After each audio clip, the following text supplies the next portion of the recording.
على آل إبراهيم إنك حميد مجيد. اللهم بارك على محمد وعلى آل محمد كما باركت على إبراهيم وعلى آل إبراهيم إنك حميد مجيد. أما بعد فإن خير الكلام كلام الله فإن خير السنن سنن محمد صلى الله عليه وسلم وشر الأمور محدثاتها وكل محدثة بدعة وكل بدعة ضلالة وكل ضلالة في النار. أعوذ بالله من الشيطان الرجيم. يا أيها الذين آمنوا اتقوا الله حق تقاته ولا تموتن إلا وأنتم مسلمون. إن أريد إلا الإصلاح ما استطعت وما توفيقي إلا بالله عليه توكلت وإليه أنيب. بسم الله الرحمن الرحيم. وأن الساعة آتية لا ريب فيها وأن الله يبعث من في القبور. സ്നേഹ ആദരണീയനായ അധ്യക്ഷൻ, വളരെയധികം സ്നേഹമുള്ള എൻ്റെ സഹപ്രവർത്തകന്മാരെ, സഹോദരന്മാരെ, സഹോദരിമാരെ, സർവ്വലോകരക്ഷിതാവായ അല്ലാഹുവിൻ്റെ അപാരമായ അനുഗ്രഹത്താൽ അവനിഷ്ടപ്പെടുന്ന അവൻ്റെ ദീനിൻ്റെ കാര്യങ്ങളെക്കുറിച്ച് പറയുവാനും മനസ്സിലാക്കുവാനുമൊക്കെയുള്ള വളരെ സുന്ദരമായ ഒരവസരം നമ്മൾക്ക് കൈവന്നിരിക്കുകയാണ്. ഈ അവസരത്തെ ഞാനും നിങ്ങളും വലിയൊരു അനുഗ്രഹമായി കാണുകയും അങ്ങനെ കണക്ക് കൂട്ടുകയും നമ്മൾ പൂർണ്ണമായും ഇതിനോട് സഹകരിക്കുകയും ചെയ്യണമെന്ന് ആമുഖമായി സൂചിപ്പിക്കുകയാണ്. നമ്മുടെ നാട് ഇപ്പോൾ നീങ്ങിക്കൊണ്ടിരിക്കുന്ന, നടന്നുകൊണ്ടിരിക്കുന്ന സംഭവവികാസങ്ങൾ എന്തൊക്കെയെന്നത് നമുക്കൊക്കെ അറിയാം. ഒരു ഭാഗത്ത് വേനൽ ചൂട്, മറ്റൊരു ഭാഗത്ത് തെരഞ്ഞെടുപ്പ് ഗോതയിലുള്ള ചൂട്. തങ്ങളുടെ പാർട്ടിക്ക് വേണ്ടി, തങ്ങളുടെ കുട്ടികൾക്ക് കീഴിൽ നിന്നുകൊണ്ട്, തങ്ങളുടെ ചിഹ്നത്തിന് വേണ്ടി, സ്ഥാനാർത്ഥിക്ക് വേണ്ടിയൊക്കെ സിന്ദാബാദ് വിളിക്കുകയും അതിനുവേണ്ടി പ്രയത്നിക്കുകയും ചെയ്യുന്ന ഒരു സാഹചര്യത്തിലാണ് നമ്മളിപ്പോൾ ഉള്ളത്. അതിൻ്റെ ഇടയിൽ എന്തിനാണ് ഇങ്ങനെ നമ്മൾ ഇവിടെ ഒരുമിച്ചു കൂടിയിട്ടുള്ളത്? വളരെ അനിവാര്യമായും നമ്മൾ മനസ്സിലാക്കുകയും ചിന്തിക്കുകയും ചെയ്യേണ്ട ഒരു കാര്യമാണ്. മഹാനായ ഉമറുൽ ഫാറൂഖ് റളിയല്ലാഹു അൻഹു ജീവിതത്തിന്റെ പ്രയാസത്തിന്റെയും ഒക്കെ ഘട്ടങ്ങളിൽ, ജീവിതത്തിലുണ്ടാകുന്ന വിഷമങ്ങളുടെയും പ്രയാസങ്ങളുടെയും ഒക്കെ ഘട്ടങ്ങളിൽ ഭൗതിക ലോകവുമായി ഇടപെട്ട് മുന്നോട്ട് പോകുമ്പോൾ ഇടയ്ക്കിടയ്ക്ക് അദ്ദേഹത്തെയും അദ്ദേഹത്തിന്റെ കൂടെയുള്ളവരെയും ഒക്കെ ഓർമ്മിപ്പിച്ചുകൊണ്ട് പറയാറുണ്ടായിരുന്നു, അല്ലയോ മനുഷ്യന്മാരെ, നമ്മളൊരല്പസമയം ഇരിക്കുക, അള്ളാഹുവിന്റെ ഭവനങ്ങളിൽ കയറിയിരിക്കുക. നമ്മൾക്ക് നസ്ദാദു ഈമാന, നമ്മൾക്ക് അല്പം ഈമാൻ വർദ്ധിപ്പിക്കാമെന്ന്. ഇതാണ് എനിക്ക് തുടക്കത്തിൽ പറയാനുള്ളത്. നമ്മൾ ഈ മത്സരക്കളരിയിൽ നമ്മുടെ ഈമാൻ വർദ്ധിപ്പിക്കാൻ വേണ്ടി കയറിയിരിക്കുകയാണ്. ഇടക്കിടക്ക് അത് ആവശ്യമാണ്. എന്റെ വിഷയം വളരെ പ്രവിശാലമായൊരു വിഷയമാണ്. അതിന്റെ ഏതാനും ചെറിയ ചിന്തകൾ മാത്രമേ നിങ്ങളുടെ മുമ്പിലേക്ക് ഇട്ടുതരാൻ ഞാൻ ആഗ്രഹിക്കുന്നുള്ളൂ. അതിന് മാത്രമേ സമയമുള്ളൂ. മരണം, മരണാനന്തരം എന്ന വിഷയം പറഞ്ഞു തുടങ്ങുന്നതിന് മുമ്പ് അനിവാര്യമായും ഞാനും നിങ്ങളും മനസ്സിലാക്കേണ്ട മറ്റൊരു വിഷയമുണ്ട്. ജീവിതം എന്നത്, ഈ ദുനിയാവിലെ ജീവിതം അതെങ്ങനെയായിരിക്കണം, എങ്ങനെയായിരുന്നുകൂടാ, അതിനെക്കുറിച്ചുള്ള വളരെ വ്യക്തമായ ഒരു കാഴ്ചപ്പാട് ഒരു സത്യവിശ്വാസിയായ മുസ്ലിമായ മുഅ്മിനത്തായ മനുഷ്യന് വളരെ അനിവാര്യമായ ഒരു കാര്യമാണ്.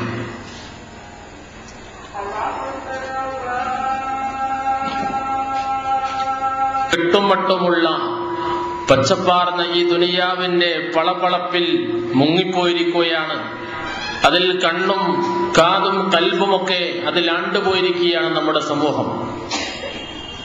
വിശ്വാസികളെന്ന് അഭിമാനിക്കുന്ന മുവഹിദുകളെന്നും മുജാഹിദുകളെന്നും ഒക്കെ നമ്മളെ പരിചയപ്പെടുത്താറുണ്ടല്ലോ.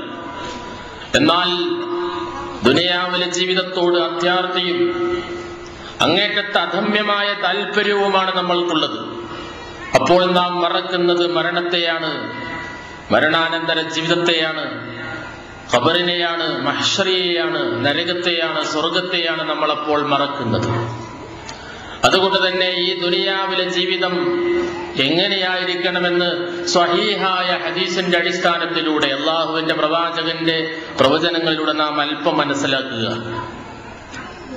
ഒരിക്കൽ അള്ളാഹുവിന്റെ പ്രവാചകൻ സല്ലല്ലാഹു അലൈഹി വസല്ലമയുടെ അടുത്തേക്ക് ഒരു മനുഷ്യൻ കടന്നു വരികയാണ്. ഹദീസിൽ കാണാം, ജാ റജുലുൻ ഇലൻ നബി സല്ലല്ലാഹു അലൈഹി വസല്ലമ ഫഖാല യാ റസൂലല്ലാഹ്. ആ മനുഷ്യൻ കടന്നു പോകുന്നു അള്ളാഹുവിന്റെ പ്രവാചകനോട് പറയുന്നു, അള്ളാഹുവിന്റെ പ്രവാചകരെ, ദുല്ലനി അലാ അമലിൻ ഇദാ അമിൽതുഹു അഹബ്ബനി അല്ലാഹു വഅഹബ്ബനി അന്നാസ്. എനിക്ക് നിങ്ങൾ ഒരു പ്രത്യേക പ്രവർത്തനത്തെക്കുറിച്ച് പറഞ്ഞു തരണം.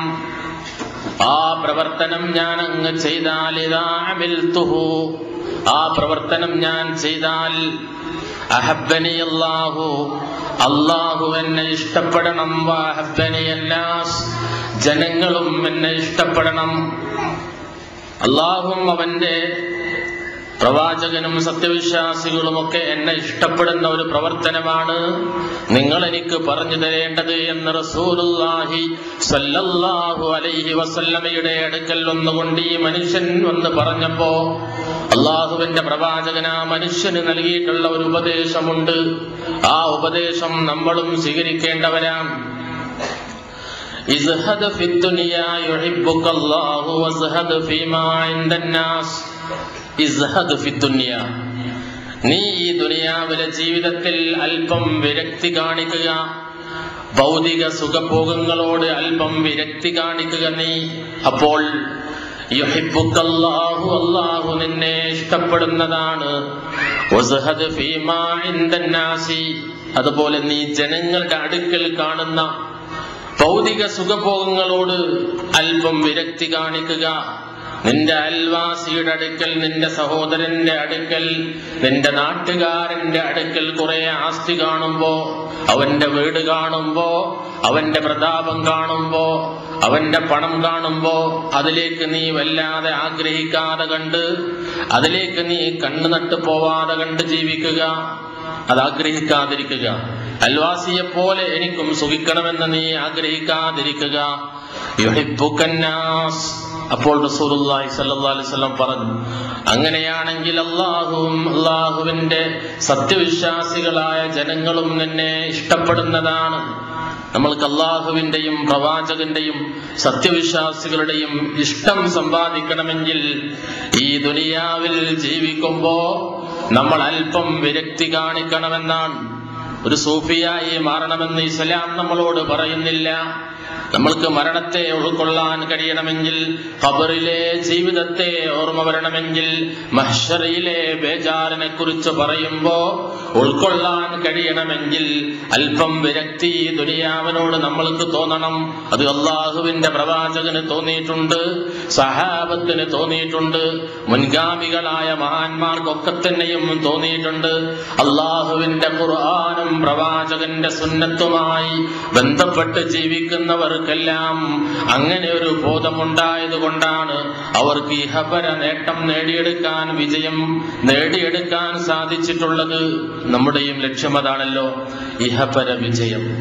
അതുകൊണ്ട് ഭൗതിക ലോകം പറ്റേ മറന്ന് അധ്വാനമൊക്കെ മാറ്റിവെച്ച് ഒരു സൂഫിയായി പള്ളിയുടെ മൂലയിൽ കഴിച്ചു കൂട്ടണമെന്നല്ല. നിനക്ക് അള്ളാഹു ഈ ലോകത്തൊരു വിഹിതം നൽകിയിരിക്കും. അതുകൊണ്ട് തന്നെ ആ വിഹിതത്തിന് വേണ്ടി നീ പണിയെടുക്കുക. ദുനിയാവിൽ നിനക്കൊരു വിഹിതമുണ്ട്, ആ വിഹിതത്തിന് വേണ്ടി നീ പണിയെടുക്കണം, അത് നീ മറക്കേണ്ടതില്ല എന്നാണല്ലോ പരിശുദ്ധ ഖുർആൻ നമ്മളോട് പറയുന്നത്. പക്ഷേ നമ്മൾക്കുള്ള വിഹിതത്തിന് വേണ്ടിയല്ല പലപ്പോഴും നമ്മൾ പണിയെടുക്കാറുള്ളത്. നമ്മൾ ചെയ്തു കൂട്ടുന്നത് ഞാൻ പറയേണ്ടതില്ല, ഭൗതികമായ സുഖഭോഗങ്ങൾക്ക് വേണ്ടി, ഇവിടത്തെ താൽക്കാലികമായ വിജയത്തിന് വേണ്ടി, ഇവിടത്തെ സുഖത്തിന് വേണ്ടി നാം ചെയ്തു കൂട്ടുന്ന എന്തെല്ലാം തോന്നിവാസങ്ങളുണ്ട്, അതെല്ലാം നമ്മൾ ഇതിലേക്ക് ചേർത്തി വായിക്കുക. അതുകൊണ്ട് അതെല്ലാം മാറ്റിവെച്ചുകൊണ്ട് നമ്മൾക്കുള്ള വിഹിതത്തിന് വേണ്ടി മാത്രം, ഹലാലിന്റെ മാർഗത്തിൽ മാത്രം ജീവിക്കുക.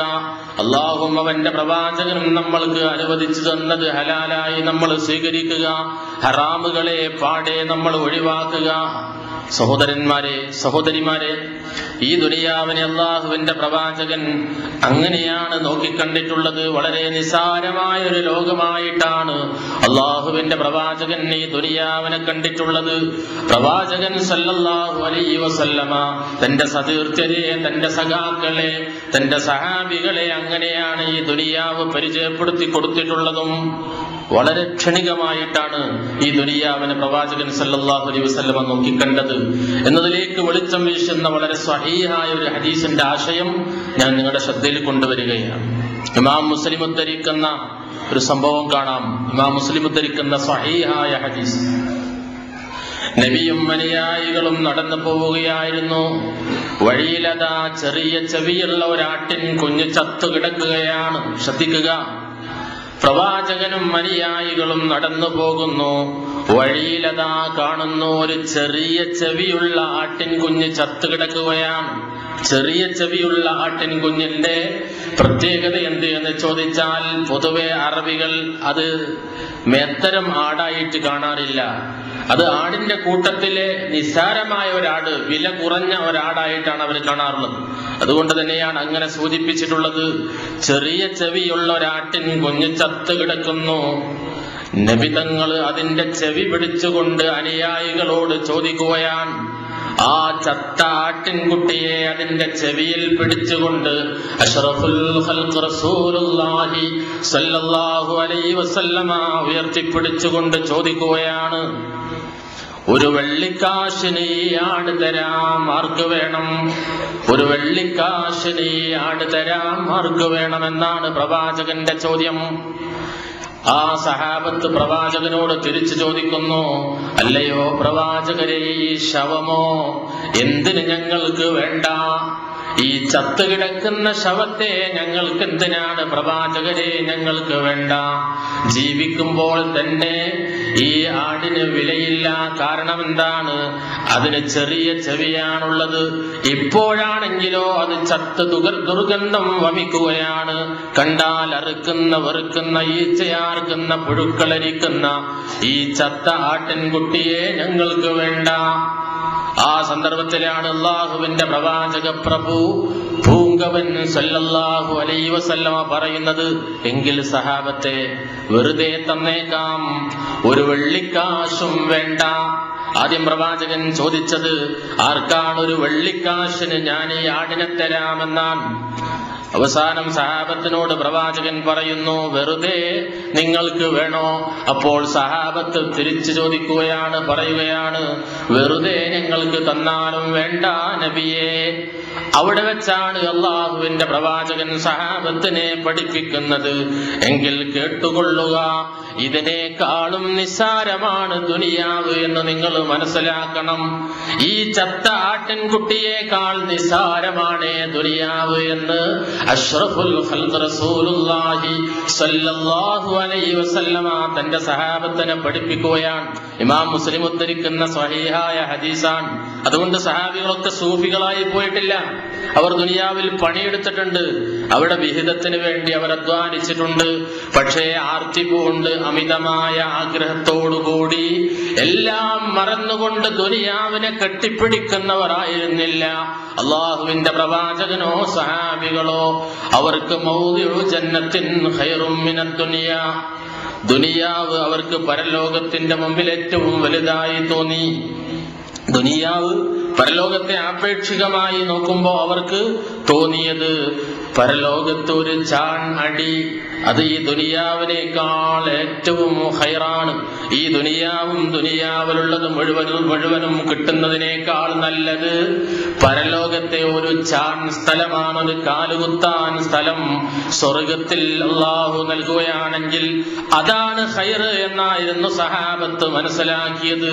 അതുകൊണ്ട് അവർ അള്ളാഹുവിലേക്ക് അടുക്കുകയാണ്, അള്ളാഹുവിനോട് അവർക്ക് താല്പര്യം തോന്നുകയാണ്, ഈമാൻ വർദ്ധിപ്പിക്കുകയാണ്. അപ്പോൾ അവർക്ക് മരണത്തെക്കുറിച്ച് കേൾക്കുമ്പോൾ വല്ലാത്ത ഭയപ്പാടാണ്, മഹ്ശറയെ കുറിച്ച് കേൾക്കുമ്പോൾ ബേജാറാണ്, നരകത്തെ കുറിച്ച് കേൾക്കുമ്പോൾ പ്രയാസം തോന്നുകയാണ്. അതേ സ്വർഗത്തെ കുറിച്ച് അവരോട് പറയുമ്പോ അവർക്ക് എന്തെന്നില്ലാത്ത പ്രതീക്ഷയാണ്. വബൈനി വബൈനൽ ആലമീന ഖറാബു ഇദാ സഹ മിൻകൽ വുദ്ദ ഫൽ കുല്ലു ഹൈനുൻ വകുല്ലു ലദീ ഫൗഖ തുറാബി തുറാബു. ആ ഒരു ചിന്തയായിരുന്നു സഹാബികൾക്കുണ്ടായിരുന്നത്. അല്ലാഹുവേ, എന്റെയും ഈ ലോകത്തിന്റെയും ഇടയിലുള്ളതെല്ലാം ഈ ലോകം മുഴുവനും നശിക്കാനുള്ളതാണ് തമ്പുരാനെ. നിന്റെ സ്നേഹം മാത്രമാണ് നിലനിൽക്കുന്നത് ഈ ഭൗതിക ലോകത്ത്. നിന്റെ സ്നേഹമാണ് എനിക്ക് പിടിച്ചു പറ്റാനുള്ളത്. നിന്റെ സ്നേഹം ഞാൻ അങ്ങ് പിടിച്ചു പറ്റിയാൽ ഫൽ കുല്ലു ഹയ്യിനുൻ, എല്ലാം എനിക്ക് എളുപ്പമായി, എല്ലാം എനിക്ക് എളുപ്പമായി. വകുല്ലുല്ലദീ ഫൗഖ തുറാബി തുറാബു, ഇന്ന് ഭൂമുഖത്തുള്ളത് മുഴുവനും മണ്ണാവാനുള്ളതാണ്. ആലോചിക്കണം, നമ്മൾ ഈ ദുനിയാവിൽ നിന്നുള്ള നമ്മൾ കാണുന്ന എല്ലാ പച്ചപ്പാർന്ന വസ്തുക്കളും, നമ്മൾക്ക് കാമ്യേതരമായി തോന്നുന്ന എല്ലാ വസ്തുക്കളും എല്ലാം നശിച്ചു പോവാനുള്ളതാണ്. ഒരു നൂറ്റാണ്ട് കഴിഞ്ഞാൽ, അതേ ഒരു 100 വർഷം കഴിഞ്ഞാൽ ഇന്ന് ഭൂലോകത്തുള്ള ദുനിയാവിലുള്ള ഒരു മനുഷ്യനും നിലനിൽക്കുകയില്ല, ഇവിടെ ഉണ്ടാവുകയില്ല. നമ്മുടെ ആസ്തിയും ഉണ്ടാവുകയില്ല, അതെല്ലാം മണ്ണായി പോവാനുള്ളതാണ് എന്ന ഒരു ബോധമായിരുന്നു സഹാബത്തിന് ഉണ്ടായത്, പ്രവാചകനുണ്ടായത്. അതുകൊണ്ട് തന്നെയാണ് സഹാബികളും പ്രവാചകനും സഹാബികളും ശേഷം വന്ന മഹാന്മാരുമൊക്കെ ഈ ദുനിയാവിനെ അങ്ങനെയാണ് നോക്കിക്കണ്ടത്. അപ്പോഴാണ് ഞാൻ ഒന്നുകൂടി ആവർത്തിക്കുന്നു, അവർക്ക് മരണം, പരലോകം, നരകം, സ്വർഗം എന്നൊക്കെ പറയുമ്പോ അതിൻ്റെതായ ഗൗരവത്തോടുകൂടി അതിനെ നോക്കിക്കാണാനും ഉൾക്കൊള്ളാനും അകക്കണ്ണുകൊണ്ട് അത് കാണാനും ഈമാൻ വർദ്ധിപ്പിക്കാനും ഒക്കെ അവർക്ക് സാധിച്ചത്. അതുകൊണ്ട് ഒരല്പം വിരക്തി, കൂടുതൽ വേണ്ട, ഒരല്പം വിരക്തി നമ്മുടെ ജീവിതത്തിൽ ആവശ്യമാണ്. ഈ ആധുനിക ലോകത്ത് അത് തീരെ ഇല്ലാതെ പോകുന്നു. ഏത് സാധാരണക്കാരനും ഒരുപാട് ജാടയുടെ പിന്നാലെയാണ്, ഭൗതികമായ സുഖഭോഗങ്ങളുടെ ഒരുപാട് ജാടയുടെ പിന്നാലെയാണ്. ഈ ജാടകളൊന്നും തന്നെ നിലനിൽക്കുന്നതല്ല എന്ന ഒരു ബോധം നമ്മൾക്ക് വേണം. നിങ്ങൾ നോക്ക്, ഞാൻ ചെറുപ്പക്കാരോട് പറയുന്നു, ചെറുപ്പക്കാർ അങ്ങാടികളിലേക്ക് ഇറങ്ങുമ്പോ വർണ്ണാഭമായ ലോകം കാണുമ്പോ, അതേ വളരെയധികം സുന്ദരമായ പല വസ്തുക്കളും കാണുമ്പോ അതിലേക്ക് പൂണ്ടു പോകുന്ന ചെറുപ്പക്കാരികളെ നിങ്ങൾ തിരിച്ചു വരണം, അള്ളാഹുവിലേക്ക് തിരിച്ചു വരണം, അള്ളാഹുവിന്റെ പ്രവാചകന്റെ മാർഗത്തിലേക്ക് തിരിച്ചു വരണം. മഹാന്മാരുടെ ചരിത്രം വിശദീകരിച്ചാൽ തീരുന്നതല്ല. നിങ്ങൾ നോക്ക്, ഞാൻ ചെറുപ്പക്കാരോട് പറയട്ടെ, നിങ്ങൾ കേട്ടിട്ടുണ്ടാവാം, പലപ്പോഴും നമ്മൾ ഒരു ആവേശത്തോടു കൂടിയാണ് ഒരു മഹാനായ മനുഷ്യന്റെ ചരിത്രം വായിക്കാറുള്ളത്, കേൾക്കാറുള്ളത്. ആരാണത്? സലാഹുദ്ദീൻ അയ്യൂബി. സലാഹുദ്ദീൻ അയ്യൂബി എന്ന് കേൾക്കുമ്പോ രക്തം തിളക്കുന്ന ചെറുപ്പക്കാരുണ്ടാവും. അദ്ദേഹം നയിച്ച ഒന്നാമത്തെ കുരിശ് യുദ്ധത്തെ കുറിച്ച് അറിയാത്തവരുണ്ടാവില്ല. ഖുദ്സിന്റെ മോചനത്തിന് വേണ്ടി അങ്ങേയറ്റം പടവെട്ടിയിട്ടുള്ള മഹാനായ സലാഹുദ്ദീൻ അയ്യൂബി, അദ്ദേഹത്തിന്റെ ജീവിതം നമ്മൾ പഠിക്കണം. അദ്ദേഹം ഒരുപാട് ധനമുള്ള ആസ്തിയുള്ള മനുഷ്യനായിരുന്നു. അദ്ദേഹം അള്ളാഹുവിന്റെ ദീനിന് വേണ്ടി പ്രവർത്തിക്കാൻ ഈ ദുനിയാവിലേക്ക് അങ്ങ് ഇറങ്ങി പുറപ്പെട്ടപ്പോ അതേ ഭൗതിക സുഖഭോഗങ്ങൾ അദ്ദേഹത്തിന് ദുനിയാവിലെ ഭൗതിക സുഖഭോഗങ്ങൾ അദ്ദേഹത്തിന് പരലോകത്തിന് വേണ്ടി പണിയെടുക്കുക എന്ന വിഷയത്തിൽ തടസ്സമായി കാണാൻ സാധിച്ചപ്പോ അദ്ദേഹം ദുനിയാവിനെ മെല്ലെ മെല്ലെ ഒഴിവാക്കുന്നത് കാണാൻ സാധിക്കും. വളരെ ചുരുങ്ങിയ രൂപത്തിൽ മാത്രം ദുനിയാവിലെ വിഭവങ്ങൾ സ്വീകരിക്കുന്ന ആളായി മാറി. എന്നിട്ട് അദ്ദേഹം മരുഭൂമിയിൽ ഒരു ടെന്റ് കെട്ടുകയാണ്. ആ ടെന്റിന്റെ പ്രത്യേകത എന്താണ്? കാറ്റടിക്കുമ്പോൾ അങ്ങോട്ടും ഇങ്ങോട്ടും ആടിക്കളിക്കുന്ന ടെന്റാണ്. ആ ടെന്റിലാണ് പിന്നീട് അദ്ദേഹത്തിന്റെ താമസം എന്നാണ് ചരിത്രം നമ്മളോട് പറയുന്നത്. പിന്നീട് ത്യാഗത്തിന്റെ നാളുകളാണ് അദ്ദേഹത്തിന്റെ മുമ്പിലുള്ളത്. ഭൗതിക സുഖഭോഗങ്ങളോട് തൽക്കാലം അദ്ദേഹം വിട പറയുകയാണ്. ഒരുപാട് സുഖിക്കാൻ കഴിഞ്ഞു, പക്ഷേ അല്പമേ അദ്ദേഹം സുഖിച്ചുള്ളൂ. ഇസ്ലാമിന്റെ പുനർനിർമ്മിതിക്ക് വേണ്ടി, ബൈത്തുൽ മുഖദ്ദസിന്റെ മോചനത്തിന് വേണ്ടി പടവെട്ടിയിട്ടുള്ള സലാഹുദ്ദീൻ അയ്യൂബിയുടെ ചരിത്രം, അതുപോലെ മഹാനായ ഇബ്നു തൈമിയ്യ, അദ്ദേഹത്തെ കുറിച്ച് പഠിക്കുമ്പോൾ അറിയാം, അദ്ദേഹത്തെ ദുനിയാവിനോട് വളരെയധികം ദുനിയാവിനെ പ്രവാചകനും സഹാബികളും കണ്ടതുപോലെ നോക്കിക്കണ്ട മഹാനായിരുന്നു മഹാനായ ഇബ്നു തൈമിയ്യ റഹിമഹുല്ലാഹ്. മുജാഹിദുകളും മുജാഹിദത്തുകളുമായിട്ടുള്ള ആൾക്കാരുടെ മനസ്സിലെപ്പോഴുമുള്ള മഹാനുഭാവനായ പണ്ഡിതനാണല്ലോ ഇബ്നു തൈമിയ്യ റഹിമഹുല്ലാഹ്. അദ്ദേഹത്തിന് വേണമെങ്കിൽ നമ്മളൊക്കെ ഉണ്ടാക്കിയതുപോലെ സുന്ദരമായ വീടുണ്ടാക്കാമായിരുന്നു, ഒരുപാട് ആസ്തി ഉണ്ടാക്കാമായിരുന്നു, പക്ഷേ അതുണ്ടാക്കിയില്ല. അദ്ദേഹം ജീവിച്ചത് പള്ളി മൂലയിലാണ് എന്ന് ചരിത്രം നമ്മളോട് പറയുകയാണ്. പള്ളിയുടെ ഒരു മൂലയിൽ, പള്ളിയുടെ ഒരു റൂമിലായിരുന്നു അദ്ദേഹം ജീവിച്ചത്. അദ്ദേഹത്തിന്റെ ജീവിതത്തിൽ ഭക്ഷണമോ ഒരു റൊട്ടി കഷ്ണം മാത്രം, ഒരു കഷ്ണം റൊട്ടിയാണ് ഒരു ദിവസത്തെ ഭക്ഷണം. തുന്നിക്കൂട്ടിയ വസ്ത്രങ്ങളാണ്. ഇസ്ലാമിന് വേണ്ടി ഗ്രന്ഥം രചിക്കലാണ് പണി, ഇസ്ലാമിന് വേണ്ടി പണിയെടുക്കലാണ് പണി. നോക്ക് നിങ്ങൾ, അങ്ങനെ പല മഹാന്മാരുടെയും ജീവിതം പരിശോധിച്ചാൽ അവരൊക്കെ തന്നെയും ദുനിയാവിനോട് അല്പം വിരക്തി കാണിച്ചവരായിരുന്നു എന്നത് മനസ്സിലാക്കാനാണ് ഞാൻ അത്രയും ചുരുക്കി നിങ്ങളെ കേൾപ്പിച്ചിട്ടുള്ളത്. എന്നാൽ മാത്രമേ നമ്മൾക്ക് പരലോകത്തെ ഉൾക്കൊള്ളാൻ സാധിക്കുകയുള്ളൂ. സഹോദരിമാരെ, സഹോദരന്മാരെ, അതുകൊണ്ട് ഈ ദുനിയാവിലെ ജീവിതം വളരെ നൈമിഷികമാണ്, ഇത് നശ്വരമാണ്. അനിശ്ചിതം അപകുരം തുടരുന്ന ഒരു ലോകമുണ്ട് എന്ന് നമ്മൾ വിശ്വസിക്കുന്നുവെങ്കിൽ ആ ലോകത്തേക്കുള്ള ഒരു വിളിയാളൻ നമ്മളെ വിളിക്കാൻ പോവുകയാണ്. എപ്പോഴാണെന്നറിയില്ല, ഏത് സന്ദർഭത്തിലും ആ വിളിയാളൻ നമ്മുടെ അടുത്തേക്ക് വരാം. അള്ളാഹുവിന്റെ മാലാഖമാരിൽ ചില മലക്കുകളെ അള്ളാഹു ഏൽപ്പിച്ചിട്ടുള്ള പണി എന്താണ്? നമ്മുടെ ആത്മാവിനെ പിടിക്കലാണ്. അതുകൊണ്ട് അത് അവർ നിർവഹിക്കുക തന്നെ ചെയ്യുന്നതാണ്. മലക്കുൽ മൗത്തില്ലദീ ഉക്കില ബികും സുമ്മ ഇലാ റബ്ബികും തുർജഊൻ. പറയുക, യതവഫാകും മലക്കുൽ മൗത്ത്. മലക്കുൽ മൗത്ത് നമ്മുടെ ആത്മാവിനെ പിടിക്കാൻ, നമ്മുടെ മരണത്തെ, നമ്മളെ മരിപ്പിക്കാൻ വേണ്ടി അല്ലാഹു റബ്ബുൽ ഇസ്സത്ത് പ്രത്യേകം ഒരു വിഭാഗം മലക്കുകളെ ഏൽപ്പിച്ചിരിക്കുന്നു. അവിടെ പേര് മലക്കുൽ മൗത്ത് എന്നാണ്. ആ മലക്കുൽ മൗത്ത് വന്നു നമ്മുടെ ആത്മാവിനെ സ്വീകരിക്കാൻ വരും. അവരെ ആ പണി അല്ലാഹു റബ്ബുൽ ഇസ്സത്ത് ഏൽപ്പിച്ചിരിക്കുകയാണ്. ആ ഓർമ്മ നമ്മൾക്കുണ്ടാവണം. അതുകൊണ്ടാണല്ലോ അഷ്റഫുൽ ഖൽഖ് റസൂലുള്ളാഹി സ്വല്ലല്ലാഹു അലൈഹി വസല്ലമ പറയുന്ന ഹദീസുകളിൽ കാണാം, പ്രവാചകന്റെ സംസാരങ്ങളിൽ കാണാം, വല്ലാഹി, അല്ലാഹു തന്നെയാണ് സത്യം, ലതമൂതൂന കമാ തനാമൂൻ. ലതമൂതൂന, നിങ്ങൾ മരിക്കുക തന്നെ ചെയ്യും. കമാ തനാമൂൻ, നിങ്ങളൊക്കെ ഉറങ്ങാറുള്ളത് പോലെ. അതേ, ആ ഉറക്കത്തിന്റെ ഏറ്റവും വലിയ, മരണത്തിന്റെ ഏറ്റവും വലിയ സഹോദരനായി നമ്മൾ കാണുന്നത് ഉറക്കത്തെയാണെങ്കിൽ ആ ഉറക്കം പോലെയുള്ള വലിയൊരു മരണം നിങ്ങളെ പിടികൂടുക തന്നെ ചെയ്യും. അള്ളാഹുവിനെ പിടിച്ച് സത്യം ചെയ്തുകൊണ്ട് റസൂലുള്ളാഹി സ്വല്ലല്ലാഹു അലൈഹി വസല്ലമ പറയുകയാണ്, വല്ലാഹി ലതമൂതൂൻ കമാ തനാമൂൻ, നിങ്ങൾ ഉറങ്ങുന്നത് പോലെ ഒരു ദിനം, ഒരു നാളിൽ നിങ്ങൾ മരിക്കുക തന്നെ ചെയ്യും. ശേഷമോ വലതുബഅസുന്ന കമാ തസ്തൈഖിദൂൻ, നിങ്ങൾ ആ ഉറക്കത്തിൽ നിന്ന് ഉണരുന്നത് പോലെ നിങ്ങൾക്കൊരു നാളിൽ എഴുന്നേൽക്കേണ്ടതായും വരിക തന്നെ ചെയ്യുന്നതാണ്.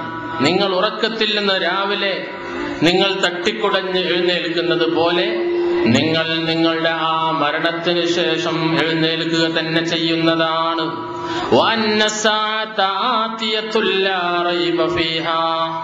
അതുകൊണ്ട് ആ ഒരു ദിനം നമ്മുടെ മനസ്സിലേക്ക് ഓർമ്മ വരേണ്ടതുണ്ട്. ആ ദിനം അത് വരിക തന്നെ ചെയ്യും, ഖിയാമും വരിക തന്നെ ചെയ്യും. ആ ഖിയാമത്തിലാണ് നമ്മൾക്ക് പുനർജന്മം ഉണ്ടാവുക. അല്ലാഹു ഖബറുകളിൽ അന്ത്യവിശ്രമം കൊള്ളുന്ന ആ ഉറങ്ങിക്കിടക്കുന്ന എല്ലാവരെയും അല്ലാഹു അന്ന് വിളിച്ചുണർത്തുന്നതാണ് എന്ന് ഖുർആനിന്റെ വചനം ഓതി കേൾപ്പിച്ചുകൊണ്ടാണല്ലോ ഞാൻ എന്റെ സംസാരം തുടങ്ങിയത്. അതാണ് അല്ലാഹുവിന്റെ പ്രവാചകൻ പറഞ്ഞ ഹദീസ്. ഒന്നുകൂടി ശ്രദ്ധിക്കുക. വല്ലാഹി, അല്ലാഹു തന്നെയാണ് സത്യം. ലതമൂതുന, നിങ്ങൾ മരിക്കുക തന്നെ ചെയ്യും. കമാ തനാമൂൻ, നിങ്ങൾ ഉറങ്ങുന്നത് പോലെ. വലതുബഅസുന്ന കമാ തസ്തൈഖിലൂൻ, നിങ്ങൾ ആ ഉറക്കത്തിൽ നിന്ന് ഉണരുന്നത് പോലെ ഖബറിൽ നിന്ന് അല്ലാഹു നിങ്ങളെ തട്ടി ഉണർത്തുന്നതാണ് എന്ന് റസൂലുള്ളാഹി സ്വല്ലല്ലാഹു അലൈഹി വസല്ലം. ഉറക്കത്തെ നിഷേധിക്കുന്നവരല്ല നമ്മളാൽ. ചിലപ്പോൾ ഇപ്പോഴും ഈ സദസ്സിൽ ഉറങ്ങുന്നവരുണ്ടാവാം. സ്വാഭാവികമായും അല്ലാഹു നമ്മൾക്ക് നൽകിയിട്ടുള്ള ഒരു അനുഗ്രഹമാണ്. ആ അനുഗ്രഹം ഉപയോഗപ്പെടുത്തുമ്പോ ആ ഉറക്കിൽ നിന്ന് ഉണരാത്ത ഒരു നാള് എനിക്ക് കടന്നു വരാനുണ്ട്.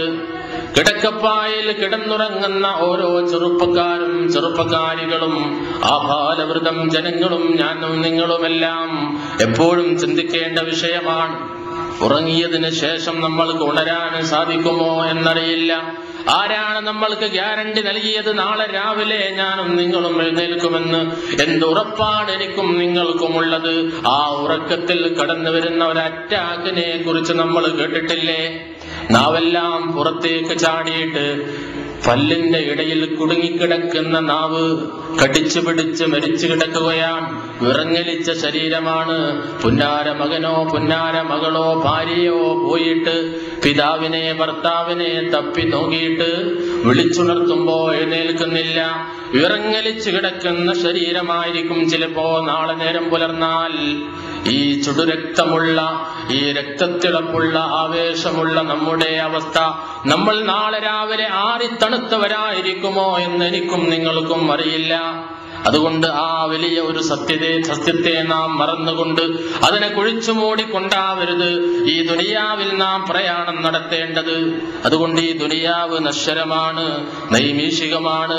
അതോടൊപ്പം അനുസ്യൂതമായി അപകുലം തുടരുന്ന ഒരു ലോകമുണ്ട് എന്ന ചിന്തയാണ് നമ്മൾക്ക് ഈ മരണം എന്ന് പറയുന്ന ആ പ്രതിഭാസത്തെക്കുറിച്ച് ആലോചിക്കുമ്പോൾ ഉണ്ടാവേണ്ടത്. മരണമെല്ലാം മറക്കാനുള്ളതാണ് പോലും. ഇതാരുടെ വാക്കുകളാണ്. മരണം എല്ലാം മറക്കാനുള്ളതാണ്. ചില ഭൗതികവാദികൾ, നാസ്തികരായിട്ടുള്ള ചില ആൾക്കാരുടെ വാക്കുകളാണ്, അവരുടെ സമർത്ഥനമാണ്, അവരുടെ വാക്കുകളാണ് ഞാൻ നിങ്ങളെ കേൾപ്പിച്ചത്. മരണം എല്ലാം മറക്കാനുള്ളതാണ്. മരണം എന്ന് പറയുന്ന ഒരു അനുഗ്രഹം മനുഷ്യന് പ്രകൃതി നൽകിയിരിക്കുന്നു എന്നാണ് ചില യുക്തിവാദികൾ പറയാറുള്ളത്. മരണം പ്രകൃതി മനുഷ്യന് നൽകിയിട്ടുള്ള ഒരു അനുഗ്രഹമാണ്, എല്ലാം മറക്കാൻ. അതുകൊണ്ട് നമ്മളൊക്കെ തിരിച്ചു പറയുക, മരണം എല്ലാം മറക്കാനുള്ളതല്ല, എല്ലാം ഓർക്കാനുള്ളതാണ് മരണം. മരണം എന്ന് പറയുന്നത് എല്ലാം ഓർക്കാനുള്ളതാണ്, എല്ലാം ഓർമ്മ വരുന്ന നാളാണ് മരണത്തിന്റെ നാള്. ഞാനും നിങ്ങളും ചെയ്തത്, ചെയ്യാതെ പോയത്, ചെയ്യാൻ ബാക്കി വെച്ചത്, ഉപേക്ഷ വരുത്തിയിട്ടുള്ള എല്ലാ കാര്യങ്ങളും ഓർമ്മ വരികയും നമ്മളുടെ സത്വത്തെ നമ്മൾക്ക് ബോധ്യപ്പെടുകയും നമ്മൾ കേട്ട എല്ലാ യാഥാർത്ഥ്യങ്ങളും യാഥാർത്ഥ്യമായി നമ്മുടെ മുമ്പിലേക്ക് കടന്നു വരികയും ചെയ്യുന്ന നാളാണ് മരണത്തിന്റെ നാള്. മരണം എന്ന് പറയുന്നത് എല്ലാം മറന്നുകൊണ്ട് മറ്റൊരു ലോകത്തേക്ക് പോവാനുള്ളതല്ല, എല്ലാം ഓർക്കാനുള്ളതാണ് മരണം. അതുകൊണ്ട് ആ മണ്ടത്തരത്തിൽ നമ്മൾ വിശ്വസിക്കേണ്ടതില്ല. അതൊരു ബുദ്ധിമോശമാണ്, അതൊരു യുക്തിയുള്ള വാദമല്ല പറഞ്ഞിട്ടുള്ളത്. അതുകൊണ്ട് മരണം എന്ന് പറയുന്നത് എല്ലാം ഓർക്കാനുള്ളതാണ്. എല്ലാം ഓർക്കുമല്ലോ. നിങ്ങൾ നോക്ക്, പരിശുദ്ധ ഖുർആൻ അത് പറയുന്നില്ലേ? മരണത്തിന്റെ ആ വേളയിൽ കുറ്റവാളികളായ ഏതൊരു മനുഷ്യനും പരിതപിച്ചു കൊണ്ടിരിക്കുന്നത് എന്താണ്? പലപ്പോഴും നമ്മൾ കേൾക്കാറുള്ള ആയത്തിൽ അല്ലാഹു എന്തേ പറഞ്ഞത്? ഖാല റബ്ബിർജിഊനി ലഅല്ലി അഅമലു സാലിഹാ ഫീമാ തറക്തു.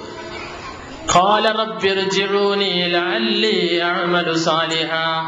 പടച്ചവനെ ഒന്നുകൂടി എന്നെ നീ മടക്കി തരികയാണെങ്കിൽ ലഅല്ലി അഅമലു സാലിഹ, ഞാൻ നല്ല പ്രവർത്തനങ്ങൾ ചെയ്തു കൊള്ളാം. ഫീമാ തറക്തു, ഞാൻ ഒഴിവാക്കി പോന്ന ഒരുപാട് കാര്യങ്ങളുണ്ട്, അതെല്ലാം ഞാൻ ചെയ്തു കൊള്ളാം. പടച്ചവനെ നീ എന്നെ ഒന്ന് ഒഴിവാക്കി തരണം. ഒരു നിമിഷം കൂടി, ഏതാനും ദിവസങ്ങൾ കൂടി ഭൗതിക ലോകത്ത് ജീവിക്കാൻ എനിക്ക് ആ ചാൻസ് നീ ഒന്നുകൂടി തരികയാണെങ്കിൽ അഅമലു സാലിഹൻ ഫീമാ തറക്തു, ഞാൻ ഒഴിവാക്കിയ നമസ്കാരം ഞാൻ നമസ്കരിച്ചു കൊള്ളാം. അല്ലാഹുവേ, നിന്റെ ഭവനങ്ങളിൽ നിന്ന് വിളിയാളെന്റെ വിളി കേട്ടപ്പോഴും ഞാൻ അങ്ങാടിയിലായിരുന്നു. പക്ഷേ ഇപ്പോൾ എനിക്ക് ബോധ്യം വന്നിരിക്കുകയാണ്, പള്ളിയിലേക്ക് പോവണം. ജമാഅത്തിന്റെ പ്രാധാന്യം എന്താണ് എന്ന്, നമസ്കാരത്തിന്റെ പ്രാധാന്യം എന്താണ് എന്ന്, ധർമ്മത്തിന്റെ പ്രാധാന്യം എന്താണ് എന്ന്, ധർമ്മബോധത്തിന്റെ പ്രാധാന്യം എന്താണ് എന്ന്, സത്യവിശ്വാസത്തിന്റെ പൊരുൾ എന്താണ് എന്ന് എനിക്ക് ബോധ്യപ്പെട്ടിരിക്കുകയാണ്. അതുകൊണ്ട് എന്നെ നീ ഒന്നുകൂടി മടക്കി തരണമെന്നാണ്. അപ്പോഴേക്കും അവന് കിട്ടേണ്ട മറുപടി അതാ ഖുർആൻ പറയുന്നു, കല്ലാ ഇന്നഹാ കലിമത്തുൻ ഹുവ ഖായിലുഹാ വമിൻ വറാഇഹിം ബർസഖുൻ ഇലാ യൗമി യുബ്അസൂൻ. അതാണ് അതിന്റെ മറുപടി. അങ്ങനെയുള്ള ചിന്തക്കുള്ള മറുപടിയാണ്, ആ സന്ദർഭത്തിൽ കിട്ടുന്ന മറുപടിയാണ്. കല്ല, വേണ്ട, അങ്ങനെ വേണ്ട. നിന്നെ തിരിച്ചു വിട്ടാൽ നീ ഒരിക്കലും നന്നാവില്ല. അള്ളാഹു എല്ലാ അറിവുമുള്ളവനാണ്, എല്ലാ അറിവുകളെയും മുൻകടന്ന അറിവുള്ളവനാണല്ലോ അള്ളാഹു. അതുകൊണ്ട് അള്ളാഹു പറയുന്നു, കല്ല, അങ്ങനെ വേണ്ട. ഇന്നഹാ കലിമത്തുൻ, അതൊരു വെറും വാക്ക് മാത്രമാണ്. മരണമെന്ന് പറയുന്ന അലംഘനീയമായ യാഥാർത്ഥ്യം, മരണത്തിന്റെ വിളിയുമായ മരണം നമ്മുടെ ആത്മാവിനെ പിടിക്കാൻ വേണ്ടി വന്നാൽ, മലക്കുൽ മൗത്ത് വന്നാൽ, നമ്മുടെ തൊണ്ടയിൽ അത് എത്തിക്കഴിഞ്ഞാൽ പിന്നീട് നമ്മൾക്ക് ഇവിടെ ജീവിക്കാനുള്ള ചാൻസ് നിഷേധിക്കപ്പെട്ടിരിക്കുകയാണ്. അത് പറയുന്നവൻ അങ്ങനെ പറയുക എന്നല്ലാതെ അവന് മറ്റൊരു ജീവിതം അല്ലാഹു ഈ ദുനിയാവിൽ കൊടുക്കുകയില്ല. അതുകൊണ്ട് ദുനിയാവിൽ നമ്മൾക്ക് ജീവിക്കാൻ ഒരു ചാൻസ് മാത്രമേ ഉള്ളൂ. ചെറുപ്പക്കാരികളെ, ഈ ദുനിയാവിൽ നമ്മൾക്ക് ജീവിക്കാനുള്ള ചാൻസ് ഒന്ന് മാത്രമാണ്. അത് നിഷേധിക്കപ്പെട്ടാൽ രണ്ടാമത്തെ ചാൻസ് കിട്ടുകയില്ല. മരണത്തോടുകൂടി ആ ദുനിയാവിലെ ഗോൾഡൻ ചാൻസ് ഉണ്ടല്ലോ, ഇവിടെ ജീവിച്ച് നന്മ ചെയ്യാനുള്ള ആ ചാൻസ് മരണത്തോടുകൂടി നമ്മൾക്ക് നഷ്ടപ്പെടുകയാണ്. പിന്നീട് പോയി കിടക്കാനുള്ളത് മണ്ണറയിലാണ്. ഈ ലോകത്തെ അള്ളാഹു നശിപ്പിച്ച് മറ്റൊരു ലോകത്തേക്ക് ജനങ്ങളെ ആനയിക്കും നാളുവരെ അതേ നമ്മൾക്ക് പോയി കിടക്കാനുള്ളത് മണ്ണറയാണ് എന്ന് അള്ളാഹു സൂചിപ്പിക്കുകയാണ്. അതുകൊണ്ട് ഞാൻ പറയുന്നു, എന്നോട് പറയുന്നു, നിങ്ങളോട് പറയുന്നു, ഈ ഉപദേശം എന്നോടും നിങ്ങളോടുമാണ്. എല്ലാവരോടും നമ്മൾക്ക് നന്നാവാനുള്ളതാണ്. ഞാനൊന്നുകൂടി ആവർത്തിക്കുന്നു, നമ്മുടെ ഈമാൻ വർദ്ധിപ്പിക്കാനുള്ളതാണിത്. സഹോദര സഹോദരി, നമ്മുടെ മനസ്സ് നമ്മളോട് വാചാലമായി സംസാരിക്കുകയാണ്. നമ്മുടെ ഖൽബ് നമ്മളോട് വാചാലമായി ഓരോ നിമിഷത്തിലും സംസാരിക്കുകയാണ്. 60 സെക്കൻഡ് കൊണ്ട് 72 പ്രാവശ്യം മിടിക്കുന്ന എന്റെയും നിങ്ങളുടെയും ഹൃദയം വാചാലമായി എന്നോടും നിങ്ങളോടും സംസാരിക്കുന്ന ഒരു വിഷയമുണ്ട്. അതെന്താണ്? ഇമാം ഷൗഖി അത് ഇങ്ങനെ നമ്മൾക്ക് പറഞ്ഞു തരുകയാണ്. ദഖാതു ഖൽബിൽ മർഇ ഖായിലത്തുൽ ലഹു ഇന്നൽ ഹയാത ദഖായിഖു വസവാനി. ദഖാതു ഖൽബിൽ മർഇ ഖായിലത്തുൽ ലഹു, ഓരോ മനുഷ്യന്റെയും ഹാർട്ട്, അവന്റെ ആത്മാവ്, അവന്റെ ഹൃദയം അവനോട് പറയുന്നത് എന്താണ് അവനോട് പറഞ്ഞുകൊണ്ടിരിക്കുന്നത്? ഇന്നൽ ഹയാത ദഖായിഖു വസവാനി, നിന്റെ ജീവിതം അത് മിനിറ്റുകളായി, സെക്കൻഡുകളായി ഇതാ ഇല്ലാതെ ഇല്ലാതെയായി പോവുകയാണ്. അബൂ ഹാമിദുൽ ഗസാലി, മഹാനായ അബൂ ഹാമിദുൽ ഗസാലി റഹിമഹുല്ലാഹ് പറഞ്ഞതുപോലെ, മനുഷ്യ, നിന്റെ ആയുസ് ഐസ് പോലെയാണ്.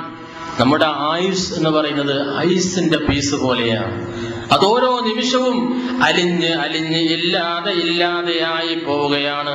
അതുകൊണ്ട് ഷൗഖിയുടെ ആ വാക്കുകൾ നമ്മൾ ഉൾക്കൊള്ളണം. നമ്മുടെ ഹൃദയം നമ്മളോട് വാചാലമായി ഓരോ മിടിപ്പിലും നമ്മളോട് പറയുന്നത് നഷ്ടപ്പെട്ടു പോയ ഒരു സെക്കൻഡും നമ്മൾക്ക് തിരിച്ചെടുക്കാൻ സാധ്യമല്ല. സമയബോധം എന്നത് മരണത്തെക്കുറിച്ച് നമ്മൾ ചിന്തിക്കുമ്പോൾ ഇടയ്ക്ക് നമ്മൾ ചിന്തിക്കേണ്ട ഒരു വിഷയമാണ്. ഇന്ന് സമയം എന്ന് പറയുന്നത് ആർക്കുമില്ല.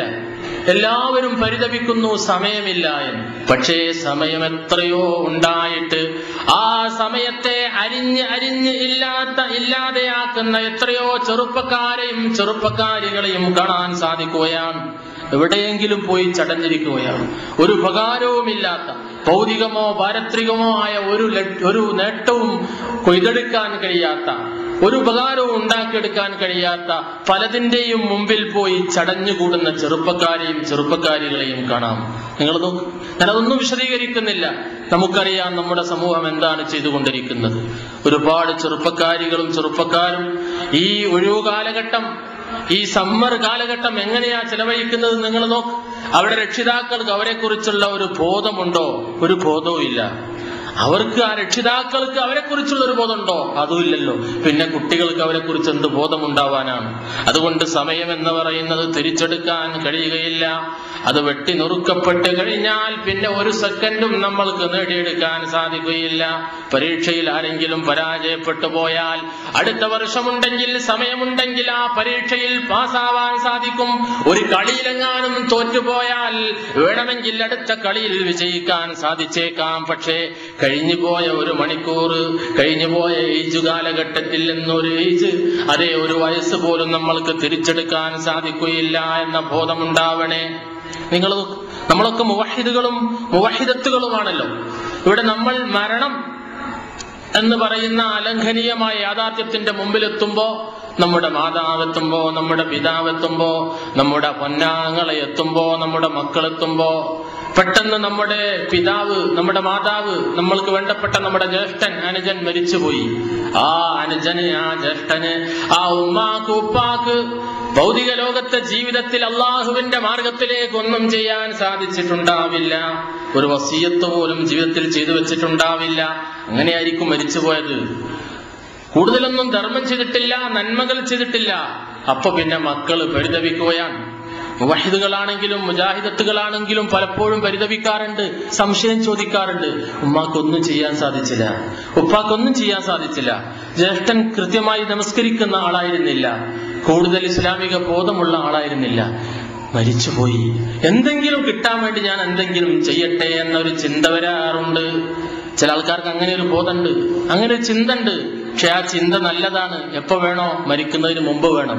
ജ്യേഷ്ഠൻ മരിക്കുന്നതിന് മുമ്പ് ജ്യേഷ്ഠനോട് പറയാൻ സാധിക്കണം. ഉപ്പ മരിക്കുന്നതിന് മുമ്പ് ഉപ്പയോട് പറയാൻ സാധിക്കണം. ഉമ്മയോട് പറയാൻ സാധിക്കണം. മരിച്ചതിന് ശേഷം നിങ്ങൾക്ക് വേണ്ടി എന്ത് ചെലവഴിച്ചാലും ശരി, അതിൽ നിങ്ങൾക്കൊന്നും തന്നെ ഉപകാരപ്പെടുകയില്ല.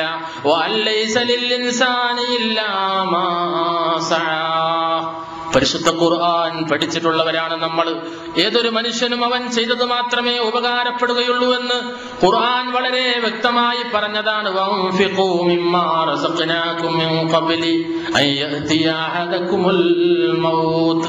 നമ്മൾ നമുക്ക് വേണ്ടി ചെലവഴിക്കേണ്ടത് നമ്മുടെ മരണം വരുന്നതിന് മുമ്പാണ്. ഖുർആൻ എത്ര വ്യക്തമായിട്ടാ പറഞ്ഞത്. അതുകൊണ്ട് മരിച്ചതിന് ശേഷം എന്ത് ധർമ്മം ചെയ്താലും അള്ളാഹു നമ്മളിൽ നിന്ന് സ്വീകരിക്കുകയില്ല, വസിയത്ത് ഒഴികെ എന്ന് മനസ്സിലാക്കുക. അതുകൊണ്ട് ഇങ്ങനെ നമ്മൾ പരിതപിക്കേണ്ടി വരും.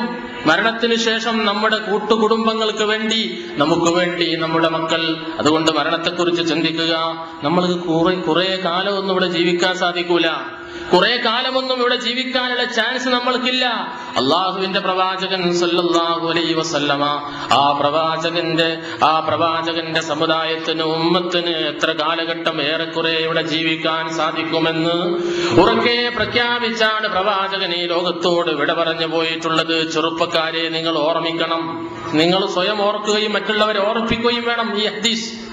ഈ ഹദീസ് ഞാൻ പറയുന്നു, നമ്മൾ ബോർഡുകളിൽ എഴുതി വെക്കണം. പ്രവാചകന്റെ ഈ ഹദീസ് ഇന്നലകളിൽ നാം വായിച്ചു തള്ളിപ്പോയിട്ടുള്ള പത്രങ്ങളിലെ ചരമകോളങ്ങൾ, ചരമത്തിന്റെ പേജുകൾ നാം ഒന്നെടുത്ത് പരതുക, ഒന്ന് വായിച്ചു നോക്കുക, വിരലോടിക്കുക.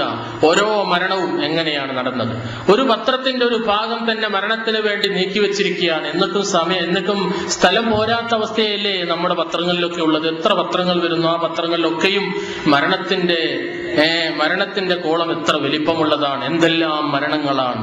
കിണറ്റിൽ വീണ് മരിച്ചു, വിഷം കുടിച്ചു മരിച്ചു, അജ്ഞാത ജഡം, അങ്ങനെ ഇങ്ങനെ പല രൂപത്തിലുള്ള ഹാർട്ട് അറ്റാക്ക്, ആക്സിഡന്റ്, എന്തെല്ലാം മരണങ്ങളാണ് ഓരോ ദിവസവും നമ്മൾ അറിഞ്ഞുകൊണ്ടിരിക്കുന്നത്, നമ്മൾ കേട്ടുകൊണ്ടിരിക്കുന്നത്.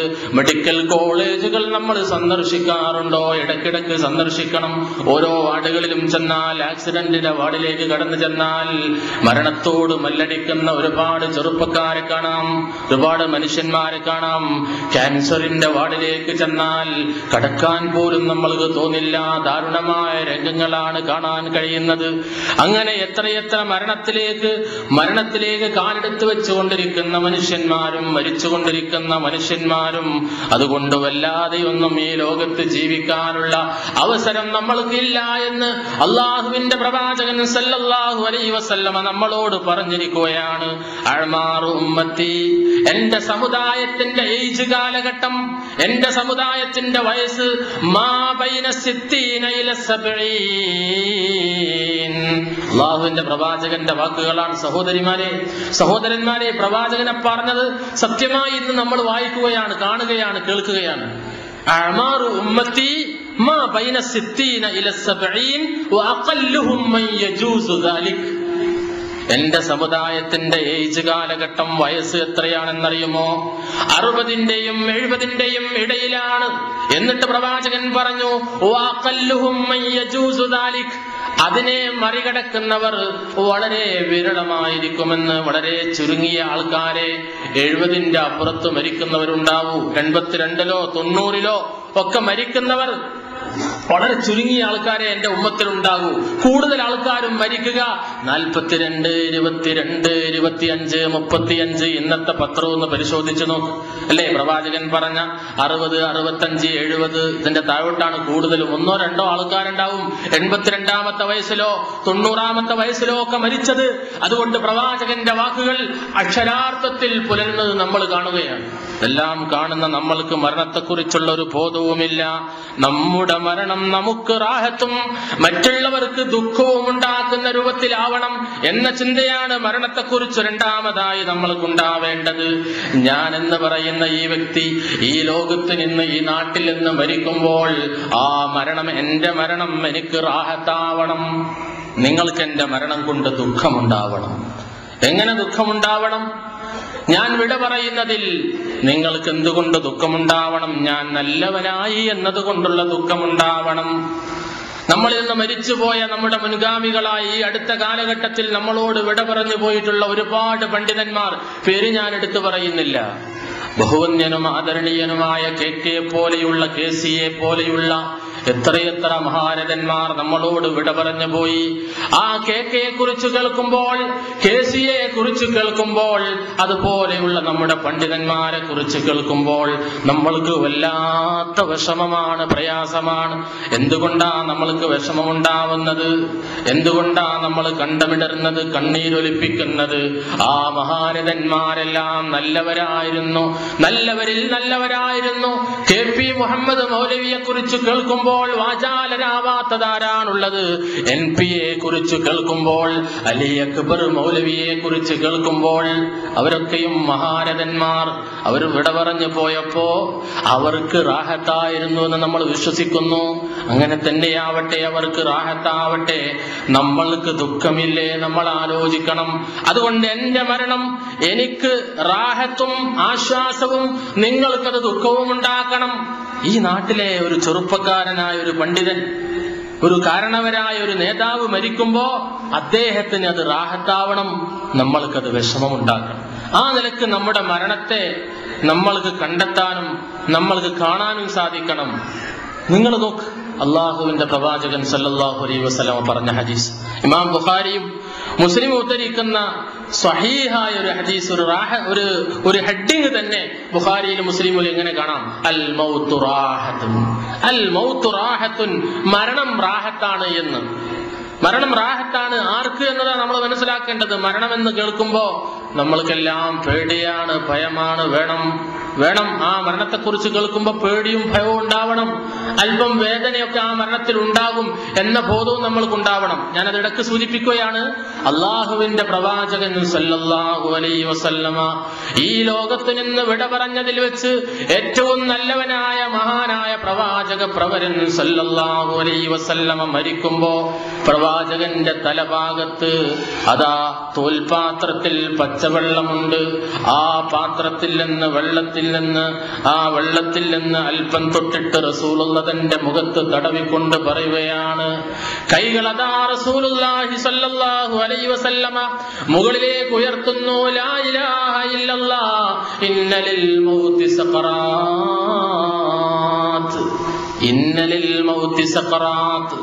ഇമാം ബുഖാരി ഉദ്ധരിക്കുന്ന ഹദീസിൽ കാണാം, ഇന്നലിൽ മൗതി സഖറാത്ത്, മരണത്തിന് അതിൻ്റെതായ ഗൗരവമുണ്ട്, വേദനയുണ്ട്. ആയിഷ, അന്ന് ആ ജൂതത്തിപ്പെണ്ണ് എനിക്ക് തന്ന ആ വിഷത്തിന്റെ വേദന എപ്പോഴാണ് ഞാൻ അനുഭവിക്കുന്നത് എന്ന്. അപ്പോൾ എന്താ നമ്മൾ മനസ്സിലാക്കേണ്ടത്? അള്ളാഹുവിന്റെ പ്രവാചകന് പോലും മരണവേദന അല്പം അനുഭവിച്ചുകൊണ്ടാണ് ഈ ലോകത്ത് നിന്ന് അദ്ദേഹം വിട പറഞ്ഞത്. അതുകൊണ്ട് അള്ളാഹുവിന്റെ പ്രവാചക പ്രഭു സ്വല്ലല്ലാഹു അലൈഹി വസല്ലമ ഇടയ്ക്കിടയ്ക്ക് പ്രാർത്ഥിക്കുവാൻ നമ്മളോട് ആവശ്യപ്പെടുകയും ചെയ്തു. അല്ലാഹുമ്മ ഹവ്വിൻ അലൈനാ സഖറാത്തിൽ മൗത്ത്. പ്രാർത്ഥിക്കാറുണ്ടോ ഉമ്മമാരെ, സഹോദരിമാരെ? നമ്മൾ പ്രാർത്ഥിക്കാറുണ്ടോ? അല്ലാഹുമ്മ ഹവ്വിൻ അലൈനാ സഖറാത്തിൽ മൗത്ത്. പടച്ചവനെ, മരണത്തിന്റെ ആ ഭീകരമായ അവസ്ഥയിൽ നിന്ന് എന്നോട് നീ കാരുണ്യം കാണിക്കണേ തമ്പുരാനെ. അല്ലാഹുവേ, മരണത്തിന്റെ വേദന എനിക്ക് നീ ഒന്ന് ലഘൂകരിച്ച് തരണമേ തമ്പുരാനെ എന്ന് റസൂലുള്ളാഹി സ്വല്ലല്ലാഹു അലൈഹി വസല്ലമ പ്രാർത്ഥിച്ചു. എങ്കിൽ ആ മരണത്തെക്കുറിച്ചുള്ള ഓർമ്മ, അതിലല്പം വേദനയൊക്കെ ഉണ്ടാകുമെന്നുള്ള ആ ഒരു ചിന്ത, അതുകൊണ്ട് അല്പം റാഹത്തോടുകൂടി നമ്മൾക്ക് ആ മരണത്തെ കണ്ടുമുട്ടാൻ സാധിക്കേണ്ടതുണ്ട്. റാഹത്തുണ്ടാവും മരണശേഷം, ഏതായിരുന്നാലും മരിക്കുമ്പോൾ അല്പം വേദന ഉണ്ടാകും എന്ന് തന്നെയാണ് പ്രവാചകന്റെ ജീവിതം നമ്മൾ കേൾക്കുമ്പോൾ നമ്മൾക്ക് മനസ്സിലാവുന്നത്. ഏതായിരുന്നാലും മരണത്തിന്റെ സന്ദർഭത്തിൽ നമുക്കൊക്കെ തന്നെയും അള്ളാഹു മരണത്തിന്റെ വേദന ലഘൂകരിച്ചു തരുമാറാവട്ടെ. ശ്രദ്ധിക്കുക, അള്ളാഹുവിന്റെ പ്രവാചകൻ സല്ലല്ലാഹു അലൈഹി വസല്ലം അവിടത്തിരിക്കുമ്പോഴതാ ആ പ്രവാചകന്റെ മുമ്പിലൂടെ ഒരു ജനാസ കൊണ്ടുപോവുകയാണ്. ഹദീസ് ശ്രദ്ധിക്കുക നിങ്ങൾ. മുർറ അലൈഹി ബി ജനാസത്തിൻ ഫഖാല മുസ്തരീഹുൻ വ മുസ്തറാഹുൻ മിൻഹു. പ്രവാചകൻ ഇരിക്കുമ്പോൾ പ്രവാചകന്റെ അടുത്തുകൂടി ഒരു ജനാസ, ഒരു മയ്യത്ത് കൊണ്ടുപോവുകയാണ്. ആ മയ്യത്തിനെ നോക്കിയിട്ട് റസൂലുള്ള പറഞ്ഞു, മുസ്തരീഹുൻ വ മുസ്തറാഹുൻ മിൻഹു. ഒന്നുകിൽ ആ മയ്യത്തിൻ കട്ടിലിൽ കിടക്കുന്ന മനുഷ്യൻ റാഹത്തിലാണ്, അതല്ലെങ്കിൽ അദ്ദേഹത്തിന്റെ അഹ്ലുകാർ, ആ നാട്ടുകാർ, ഭാര്യ, മക്കൾ, കുട്ടികൾ, സഹോദരന്മാർ, സ്നേഹിതന്മാർ എല്ലാവരും റാഹത്തിലാണ്. പ്രവാചകൻ അർത്ഥം വെച്ച വാക്കുകളാ പറഞ്ഞിട്ടുള്ളത്. ശ്രദ്ധിക്കണം. ഞാൻ നിങ്ങളെ നേരത്തെ പറഞ്ഞ ഹദീസിലേക്ക് നിങ്ങളുടെ ശ്രദ്ധ കൊണ്ടുവരികയാണ്. അൽ മൗതു റാഹത്തുൻ എന്ന ബാബിൽ ഇമാം ബുഖാരിയും മുസ്ലിം ഉദ്ധരിക്കുന്ന ഹദീസ്. ഫഖാല മുസ്തരീഹുൻ വ മുസ്തറാഹുൻ മിൻഹു. ഒന്നുകിൽ ആ മയ്യത്തിൻ കട്ടിലിൽ കിടക്കുന്ന മനുഷ്യൻ റാഹത്തിലാണ്, അതല്ലെങ്കിൽ ആ മനുഷ്യനിൽ നിന്ന് മറ്റുള്ളവർ റാഹത്തിലാണ്. ഇത് കേട്ടപ്പോൾ നമുക്കൊക്കെ ഉണ്ടായതുപോലെയുള്ള സംശയം സഹാബത്തിനും ഉണ്ടായി. ഫഖാലു യാ റസൂലല്ലാഹ്, അല്ലാഹുവിന്റെ പ്രവാചകരെ, മൽ മുസ്തരീഹു വമൽ മുസ്തറാഹു മിൻഹു. എന്താണ് ഈ മുസ്തരീഹു വമൽ മുസ്തറാഹു മിൻഹു? നിങ്ങൾ പറഞ്ഞ ആ പ്രയോഗം ഞങ്ങൾക്ക് മനസ്സിലായില്ല. അവിടെയാണ് റസൂലുള്ളാഹി സ്വല്ലല്ലാഹു അലൈഹി വസല്ലം വിശദീകരിക്കുന്നത്. അൽ അബ്ദുൽ മുഅ്മിനു യസ്തരീഹു മിൻ നസബിദ് ദുനിയാ വൽ അബ്ദുൽ ഫാജിറു യസ്തരീഹു മിൻഹു അൽ ഇബാദു വൽ ബിലാദു വശജറു വദ്ദവാബ്. പ്രവാചകൻ വളരെ വ്യക്തമായി വിശദീകരിച്ചു. അൽ മുസ്തരീഹുൻ വ മുസ്തറാഹുൻ മിൻഹു എന്ന് പറഞ്ഞാൽ ഒന്നുകിൽ ആ മയ്യത്തിൻ കട്ടിലിൽ കിടക്കുന്ന മനുഷ്യൻ അൽ അബ്ദുൽ മുഅ്മിനു, സത്യവിശ്വാസിയാണ്, സുഹൃതം ചെയ്തുകൊണ്ടാണ് ജീവിച്ച് മരിച്ചത് എങ്കിൽ, അങ്ങനെയാണ് അവന്റെ അന്ത്യയാത്രയെങ്കിൽ ആനന്ദകരമാണ് അവന്റെ അന്ത്യയാത്ര എന്നാണ് റസൂലുള്ള പറയുന്നത്. മിൻ യസ്തരീഹു, അവൻ അൽ മുഅ്മിനു യസ്തരീഹു മിൻ നസബിദ് ദുനിയാ, ഈ ദുനിയാവിന്റെ എല്ലാ വിഷമങ്ങളിൽ നിന്നും പ്രയാസങ്ങളിൽ നിന്നും അവൻ ഇപ്പോൾ റാഹത്തിലാണ്. എല്ലാ പ്രയാസവും അവന്റെ ചുമലിൽ നിന്ന് ഇറക്കപ്പെട്ടിരിക്കുന്നു. അവൻ റാഹത്തിലാണ്, അവൻ സമാധാനത്തിലാണ്. എങ്കിൽ ആ മയ്യത്തിൻ കട്ടിലിൽ കിടക്കുന്ന മനുഷ്യൻ വൽ അബ്ദുൽ ഫാജിറു, തമ്മാടിയായി, താന്തോന്നിയായി, കള്ളുകുടിയനായി, വ്യഭിചാരിയായി, പിടിച്ചു പറിക്കുന്നവനായി, സ്വാർത്ഥ താല്പര്യക്കാരനായി, ഈമാൻ വർദ്ധിപ്പിക്കാതെ ഫാസിഖായി, ഫാജിറായിട്ടാണ് ഈ ദുനിയാവിൽ നിന്ന് മരിച്ചു പോകുന്നത് എങ്കിൽ, തൗബയില്ലാതെ ഈമാനില്ലാതെ മരിച്ചു പോകുന്ന ചെറുപ്പക്കാരനാണെങ്കിൽ, പിതാവാണെങ്കിൽ, സഹോദരിയാണെങ്കിൽ, യസ്തരീഹു മിൻഹു അൽ-ഇബാദു വൽ-ബിലാദു വശ്-ശജറു വദ്-ദവാബ്. കുറെ വിശദീകരിക്കേണ്ട ഒരു ഭാഗമാണ്, ഞാൻ ചുരുക്കി പറഞ്ഞു പോകുന്നു. പ്രവാചകൻ പറഞ്ഞു, എങ്കിൽ തമ്മാടിയാണ് ആ മയ്യത്തിൻ കട്ടിലിൽ കിടക്കുന്നത് എങ്കിൽ അവന്റെ ഉപദ്രവത്തിൽ നിന്ന് അവന്റെ വീട്ടുകാർ, നാട്ടുകാർ, എവിടം വരെ നാട്ടിലുള്ള നാടും അതുപോലെ മരക്കൂട്ടങ്ങളും മൃഗങ്ങൾ വരെ അവന്റെ ഉപദ്രവത്തിൽ നിന്ന് രക്ഷപ്പെട്ടിരിക്കുന്നുവെന്നാണ്. ഞാൻ പലപ്പോഴും പറയാറുണ്ട്, ഈ ഹദീസ് പറയുമ്പോൾ ഒരു ഉദാഹരണം.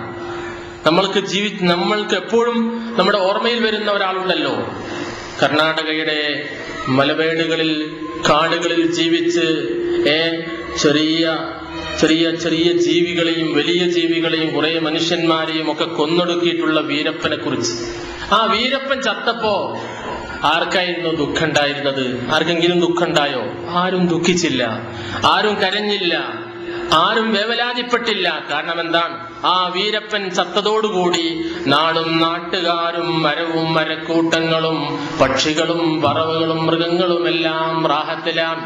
ഇതൊന്നും പറയണ്ട, വീരപ്പൻ പോട്ടെ. നമ്മുടെ നാട്ടിൽ നിന്ന് അങ്ങാടിയിൽ കള്ളു കുടിച്ച് കലാപമുണ്ടാക്കുന്ന ഒരു മനുഷ്യൻ, നിരന്തരം മുഴുകുടിയനായ ഒരു മനുഷ്യൻ, വീട്ടിലെപ്പോഴും കച്ചറയാണ്, അവനെ കൊണ്ട് വല്ലാത്ത ശല്യമാണ്, കുഞ്ഞു കുട്ടികളെ വരെ അടിക്കുന്ന പിതാവാണ് കള്ളുകുടിച്ച് വീട്ടിൽ വന്ന്. അങ്ങനെയുള്ള ഒരു മനുഷ്യൻ ഈ ലോകത്ത് നിന്ന് വിട പറയുമ്പോ ആ കുഞ്ഞുകുട്ടികൾ റാഹത്തിലാണ്, ഭാര്യ റാഹത്തിലാണ്, മക്കൾ റാഹത്തിലാണ്, നാട്ടുകാരെല്ലാം പറയുന്നു മരിച്ചു കിട്ടിയത് നന്നായി. ആലോചിക്കണം നിങ്ങൾ. അങ്ങനെ ആയിപ്പോവരുതേ ചെറുപ്പക്കാരെ നമ്മുടെ മരണം. നമ്മൾ ആരെങ്കിലും ഈ ലോകത്ത് നിന്ന് വിട പറയുമ്പോ നമ്മൾ നല്ലവരായി വിട പറഞ്ഞിട്ടുണ്ട് എങ്കിൽ നമ്മളെക്കുറിച്ച് കേൾക്കുമ്പോൾ മറ്റുള്ളവർക്ക് ആവേശമായിരിക്കും. നമുക്ക് വേണ്ടി കരയാൻ ആളുണ്ടാവും, നമുക്ക് വേണ്ടി വിഷമിക്കാൻ ആളുണ്ടാവും, അല്ലെങ്കിലോ നമ്മൾക്ക് വേണ്ടി ദുഃഖിക്കാൻ ആളുണ്ടാവില്ല. മനസ്സുകൊണ്ട് സന്തോഷിക്കുകയാണ് ചെയ്യുക നമ്മുടെ മരണം കൊണ്ട്. അതുകൊണ്ട് ഞാൻ വിഷയത്തിന്റെ മറ്റൊരു ഭാഗത്തേക്ക് നീങ്ങുന്നു. അതുകൊണ്ട് ആ മരണത്തിന്റെ സന്ദർഭത്തിൽ, മരിച്ച് നമ്മൾ ഇവിടെ നിന്ന് വിട പറയുന്ന സന്ദർഭത്തിൽ നമ്മുടെ ആത്മാവ് നല്ല ആത്മാവാണെങ്കിൽ ആ ആത്മാവിന്റെ അന്തർഗതം പ്രവാചകൻ സല്ലല്ലാഹു അലൈഹി വസല്ലമ ഹദീസിലൂടെ, പ്രവാചകന്റെ വാക്കുകളിലൂടെ നമ്മളെ കേൾപ്പിക്കുന്നു. ആത്മാവിന്റെ അന്തർഗതം നല്ല മനുഷ്യനാണ് ആ മയ്യത്തിൻ കട്ടിലിൽ കിടക്കുന്നത് എങ്കിൽ ആ മനുഷ്യൻ വിളിച്ചു പറയുമത്രേ. അല്ലാഹുവിന്റെ പ്രവാചകൻ സല്ലല്ലാഹു അലൈഹി വസല്ലമ പറയുകയാണ്, ഫൈൻ കാനത്ത് സാലിഹത്തൻ ഖാലത്ത് ഖദ്ദിമൂനി ഖദ്ദിമൂനി ഖദ്ദിമൂനി ഖദ്ദിമൂനി, എന്നെ വേഗം കൊണ്ടുപോവണേ, വേഗം കൊണ്ടുപോവണേ, വേഗം കൊണ്ടുപോവണേ എന്ന് മയ്യത്തിൻ കട്ടിലിൽ കിടന്നുകൊണ്ട് ആ നല്ല മനുഷ്യന്റെ ആത്മാവ് വിളിച്ചു പറഞ്ഞുകൊണ്ടിരിക്കുമെന്നാണ്. വൈൻ കാനത്ത് വൈറ സാലിഹത്തിൻ, ഇനി ആ മയ്യത്തിൻ കട്ടിലുള്ള മനുഷ്യന്റെ ആത്മാവ്, ആ മനുഷ്യൻ നല്ലതല്ല എങ്കിൽ, അവൻ നല്ല സാലിഹായ പ്രവർത്തനങ്ങൾ ചെയ്യാതെ തമ്മാടിയായി മരിച്ചവനാണ് എങ്കിൽ അവൻ പറയുന്നത് എന്തായിരിക്കും? യാ വൈലഹാ ഐന യദ്ഹബൂന ബിഹാ, എന്റെ കഷ്ടമേ, നിങ്ങൾ എന്നെ എങ്ങോട്ടാണ് കൊണ്ടുപോകുന്നത്? കൊണ്ടുപോവല്ലേ, കൊണ്ടുപോവല്ലേ എന്ന് മയ്യത്തിൻ കട്ടിലിൽ കിടന്ന് ഖബറിലേക്ക് കൊണ്ടുപോകുന്ന ആ മനുഷ്യന്റെ ആത്മാവ് പരിതപിച്ചുകൊണ്ടിരിക്കുമെന്ന് അഷ്റഫുൽ ഖൽഖ് റസൂലുള്ളാഹി സ്വല്ലല്ലാഹു അലൈഹി വസല്ലമ സൂചിപ്പിക്കുകയാണ്. എന്നിട്ട് പ്രവാചകൻ പറഞ്ഞു, യസ്മഉ സൗതഹ, ആ ശബ്ദം, ഈ മനുഷ്യന്റെ ആത്മാവ് പറഞ്ഞുകൊണ്ടിരിക്കുന്ന ശബ്ദം കേൾക്കുന്നതാണ് കുല്ലു ഷൈഇൻ ഇല്ലൽ ഇൻസാൻ, എല്ലാ ജീവികളും കേൾക്കും. ആരൊഴികെ ഇല്ലൽ ഇൻസാൻ, അവന്റെ അടുത്തുള്ളവന്റെ മയ്യത്ത് കൊണ്ടുപോകുന്നവരോ അടുത്തുള്ളവരോ ആയ ഒരു മനുഷ്യന്മാരും കേൾക്കുന്നതല്ല. വലൗ സമിഅഹാ ഇൻസാനു ലസഇഖ, മനുഷ്യന്മാരത് കേൾക്കുകയായിരുന്നെങ്കിൽ അപ്പോൾ അവിടെ തന്നെ ബോധം കെട്ടവർ വീണുപോകുമായിരുന്നു. പക്ഷേ മനുഷ്യന്മാർക്കത് കേൾക്കാൻ സാധ്യമല്ല. മൃഗങ്ങൾ കേൾക്കും, പക്ഷികൾ കേൾക്കുമെന്നാണ് റസൂലുള്ളാഹി സ്വല്ലല്ലാഹു അലൈഹി വസല്ലമ പറഞ്ഞിട്ടുള്ളത്. സഹോദരന്മാരെ, അങ്ങനെ പോയി ഖബറിൽ പോയി കിടക്കുന്ന ആ മനുഷ്യന്റെ അവസ്ഥ എന്തായിരിക്കും? ഞാൻ വിശദീകരിക്കുന്നില്ല, ചുരുക്കി പറഞ്ഞു പോവുകയാണ്. ആ ഖബറിലേക്ക് അവന്റെ ഭൗതിക ശരീരം കൊണ്ടുപോയി വെച്ച് മൂടുകല്ല് വെച്ച് മണ്ണിട്ട് മൂടി എല്ലാവരും പിരിഞ്ഞു പോയി കഴിഞ്ഞാൽ പിന്നെ അവിടെ അവനതാ കടന്നു വരാനുള്ളത് ഭീകരമായ ശിക്ഷയാണതല്ലെങ്കിൽ സുന്ദരമായ രക്ഷയുടെ മാർഗങ്ങളാണ്. ഇതിൽ രണ്ടിലൊന്ന് അവൻ അനുഭവിച്ചേ പറ്റൂ. ഖബറിലെ ശിക്ഷ അത് അനിവാര്യമായും ഉണ്ട് എന്ന് വിശ്വസിക്കുന്നവരാണ് നമ്മൾ. നമ്മുടെ നമസ്കാരത്തിൽ അവസാനത്തെ അത്തഹിയ്യാത്തിൽ നമ്മൾ എപ്പോഴും പ്രാർത്ഥിക്കാറുണ്ട്, പടച്ചവനെ ആ ഖബറിന്റെ അദാബിൽ നിന്ന് നീ എന്നെ രക്ഷപ്പെടുത്തണേ എന്ന് പ്രാർത്ഥിക്കുന്നവരാണ്. പ്രാർത്ഥിക്കാൻ പ്രവാചകൻ ആഹ്വാനം ചെയ്തിട്ടുണ്ട്. അൻസാറുകളിൽപ്പെട്ട ഒരു മനുഷ്യന്റെ ഭൗതിക ശരീരവുമായി മയ്യത്തുമായി ഖബറിന്റെ അടുത്ത് നമസ്കാരം കഴിഞ്ഞ് മയ്യത്തുമായി വന്നപ്പോ ആ സുദീർഘമായ ഹദീസിൽ കാണാം, അള്ളാഹുവിന്റെ പ്രവാചകന്റെ കയ്യിലുണ്ട് ഒരു കൊള്ളിക്കഷ്ണമുണ്ട്. ആ ഖബറിൽ നിന്ന് പുറത്തേക്കെടുത്ത മണ്ണിൽ പ്രവാചകൻ സല്ലല്ലാഹു അലൈഹി വസല്ലമ ആ കൊള്ളി കൊണ്ട് വരച്ചു കൊണ്ടിരിക്കുകയാണ്. ഖബറിന്റെ പണി പൂർത്തിയായിട്ടില്ല, മയ്യത്ത് അടുത്ത് തന്നെ വെച്ചിരിക്കുകയാണ്. സഹാബികളെല്ലാം അവിടെ ഉണ്ട്. അവിടെയാണ് റസൂലുള്ളാഹി സല്ലല്ലാഹു അലൈഹി വസല്ലമ ആഴം ഖബറിലേക്ക്, ആ ഖബറിന്റെ ആഴത്തിലേക്ക്, അടിക്കബറിലേക്ക് ഇടക്കിടക്ക് റസൂലുള്ളാഹി സല്ലല്ലാഹു അലൈഹി വസല്ലമ ചെറുപ്പക്കാരെ എത്തി നോക്കിക്കൊണ്ട് റസൂലുള്ള പറയുകയാണ്, അല്ലയോ സഹാബത്തെ, ഈ ഖബറിന്റെ ശിക്ഷയിൽ നിന്ന് നിങ്ങൾ അള്ളാഹുവിനോട് രക്ഷ തേടണേ. ഒന്നല്ല രണ്ടല്ല 3 പ്രാവശ്യം പ്രവാചകൻ സല്ലല്ലാഹു അലൈഹി വസല്ലമ അത് ആവർത്തിച്ച് പറയുകയാണ്. ഹദീസിൽ കാണാം, സ്വഹീഹായ ഹദീസിൽ കാണാം, നമ്മൾക്ക് ഖബറിലേക്ക് നോക്കിയിട്ട് എത്തി നോക്കിയിട്ട് ഈ ഖബറിന്റെ ശിക്ഷയിൽ നിന്ന് അള്ളാഹുവിനോട് നിങ്ങൾ രക്ഷ തേടണേ. അതുകൊണ്ട് ഖബറിൽ ശിക്ഷയുണ്ട് എന്ന് ഉറച്ചു വിശ്വസിക്കുന്നവരാണ് നമ്മൾ. നമ്മുടെ ഭൗതിക ശരീരം എന്തായി പോയാലും ശരി, അത് വെട്ടിനുറുക്കി കത്തിച്ച് ഒരു പിടി ചാരമാക്കി ഏതെങ്കിലും സമുദ്രത്തിൽ കൊണ്ടുപോയി കലക്കിയാലും ശരി, അവിടെ വെച്ചും നമ്മുടെ ആത്മാവിനെ ശിക്ഷിക്കാൻ സാധിക്കുന്നവനാണ് അല്ലാഹു. ഭീകരമായ ഭീവത്സമായ സ്വപ്നങ്ങളെ നിഷേധിക്കുന്നവരല്ല നമ്മളാരും. ഇന്നലെ രാത്രികളിൽ എത്രയോ ദുസ്വപ്നങ്ങൾ കണ്ടവർ നമ്മുടെ കൂട്ടത്തിലുണ്ടാവാം. ദുസ്വപ്നങ്ങൾ നമ്മുടെ ഈമാനിന്റെ കുറവ് കൊണ്ട് പലപ്പോഴും കണ്ടുവെന്ന് വരാം. അത് നല്ലവരും കണ്ടുവെന്ന് വരാം. അത് ചിലപ്പോ അത് അള്ളാഹു നമ്മെ പരീക്ഷിക്കാൻ വേണ്ടിയോ നമ്മളെ നന്നാക്കാൻ വേണ്ടിയോ ഒക്കെ ആവാം. ഹദീസുകളിൽ കാണാം, ഒരു മനുഷ്യൻ പ്രവാചകൻ സല്ലല്ലാഹു അലൈഹി വസല്ലമയുടെ അടുത്ത് വന്നിട്ട് ഇങ്ങനെ പറഞ്ഞു, നബിയെ, ഇന്നലെ രാത്രി ഞാനൊരു സ്വപ്നം കാണുകയുണ്ടായി. ആ സ്വപ്നത്തിന്റെ പ്രത്യേകത എന്താണെന്നറിയുമോ? എന്റെ തല മുറിഞ്ഞു വീണിരിക്കുകയാണ്. എന്റെ തല മുറിഞ്ഞു വീണിരിക്കുന്നു. ആ തല അതാ ഉരുണ്ടുരുണ്ട് പോവുകയാണ്. ഉരുണ്ടുരുണ്ട് പോകുന്നു എന്റെ തല. ആ തല പിടിക്കാൻ വേണ്ടി ഞാൻ അതിന്റെ പിന്നാലെ ഓടുന്ന രംഗമാണ് നബിയെ ഞാൻ കണ്ടത് എന്നാണ് റസൂലുള്ളാഹി സ്വല്ലല്ലാഹു അലൈഹി വസല്ലം പറഞ്ഞു. ഇന്നലെ രാത്രി നിന്നെ പിശാച് വല്ലാതെ കളിപ്പിച്ചിരിക്കുന്നു എന്ന്. അതുകൊണ്ട് നീ എന്നോട് പറഞ്ഞു, ഇതുപോലെയുള്ള ദുസ്വപ്നങ്ങൾ ആരോടും പറയരുത്. പ്രവാചകൻ ഉപദേശിച്ചു കൊടുത്തു. അങ്ങനെ കണ്ടാൽ തഅവ്വദ് ബില്ലാഹി മിനശ് ശൈത്വാനിർ റജീം, അഊദു ബില്ലാഹി മിനശ് ശൈത്വാനിർ റജീം എന്ന് പറഞ്ഞുകൊണ്ട് നീ ഇടത്തെ ഭാഗത്തേക്ക് 3 പ്രാവശ്യം തുപ്പിയിട്ട് അതേ വേണമെങ്കിൽ ഒന്ന് വുളൂ ചെയ്തെല്ലാം കടക്കുക എന്ന് റസൂലുള്ളാഹി സ്വല്ലല്ലാഹു അലൈഹി വസല്ലം പറഞ്ഞു. ഞാനത് പറഞ്ഞത് ഭീകരമായ സ്വപ്നങ്ങൾ നിഷേധിക്കാൻ സാധിക്കാത്തവരാണ് നമ്മൾ. നല്ല സ്വപ്നവും കാണുന്നവരാണ് എങ്കിൽ മരണശേഷം നമ്മുടെ ഭൗതികമായ ശരീരത്തിനായിരിക്കില്ല വേദനകൾ ഏൽക്കുന്നത്, നമ്മുടെ ആത്മാവിനാണ് വേദന ഏൽക്കുക. അത് മരണത്തോടുകൂടി എത്ര ഗംഭീരമായി നടക്കുമെന്നത് ഉറക്കിൽ കാണുന്ന സ്വപ്നത്തിന്റെ ഗൗരവം നമ്മൾക്ക് അറിയുമെങ്കിൽ, നമ്മൾ അറിയുന്നവരാണെങ്കിൽ ചിന്തിച്ചാൽ സാധിക്കും മരണത്തോടുകൂടി പിന്നെ അത് എത്ര ഗൗരവത്തിൽ നടക്കുമെന്ന്. നിങ്ങൾ നോക്ക്, അങ്ങനെ ഖബറിൽ കൊണ്ടുപോയി വെച്ച മനുഷ്യന്റെ അവസ്ഥ. നല്ലവനാണെങ്കിൽ അതാ അവിടേക്ക് അവന്റെ കൂടപ്പിറപ്പായി കടന്നു വരുന്നു. പ്രവാചകൻ സല്ലല്ലാഹു അലൈഹി വസല്ലം വിശദീകരിച്ചിരിക്കുകയാണ്, അവന്റെ എല്ലാ നല്ല അമലും അതാ നല്ല ഒരു മനുഷ്യനായി രൂപം പ്രാപിച്ച് അവന് താങ്ങായി തണലായി അവന്റെ കൂടെ വരുന്നതാണ്.